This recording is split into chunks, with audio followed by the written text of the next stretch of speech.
മുനമ്പത്തെ ഭൂമി വഖഫ് ഭൂമിയല്ലെന്ന ഉത്തരവിനെതിരെ കേരള ഹൈക്കോടതിയിൽ ഫയൽ ചെയ്ത പുനഃപരിശോധനാ ഹർജി പിൻവലിക്കാൻ തീരുമാനിച്ചതായി കേരള വഖഫ് ബോർഡ് സുപ്രീം കോടതിയാണ് ഇക്കാര്യം അറിയിച്ചത്.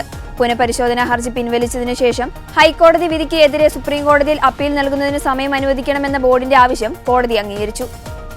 മുനമ്പ് ഭൂമിയിൽ തൽസ്ഥിതി തുടരുവാനും സുപ്രീം കോടതി നിർദ്ദേശിച്ചു.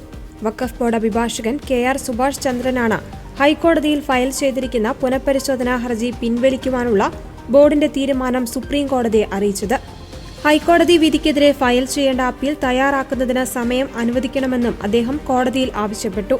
കേസിൽ സുപ്രീം കോടതി അയച്ച നോട്ടീസിന് മറുപടി നൽകുവാൻ കൂടുതൽ സമയം വേണമെന്ന് സംസ്ഥാന സർക്കാരിനു വേണ്ടി ഹാജരായ സീനിയർ അഭിഭാഷകൻ ജയദീപ് ഗുപ്ത കോടതിയിൽ ആവശ്യപ്പെട്ടു. ഈ ആവശ്യവും ജസ്റ്റിസുമാരായ മനോജ് മിശ്ര, മൻമോഹൻ എന്നിവർ അടങ്ങിയ ബെഞ്ച് അംഗീകരിച്ചു. ഭൂമിയിൽ തൽസ്ഥിതി തുടരുവാൻ സുപ്രീം കോടതി നേരത്തെ ഇടക്കാല ഉത്തരവിലൂടെ നിർദ്ദേശിച്ചിരുന്നു. ഈ ഇടക്കാല ഉത്തരവ് നീട്ടണം എന്ന വഖഫ് സംരക്ഷണ വേദിക്ക് വേണ്ടി ഹാജരായ അഭിഭാഷകൻ അബ്ദുള്ള നസീർ ആവശ്യപ്പെട്ടു.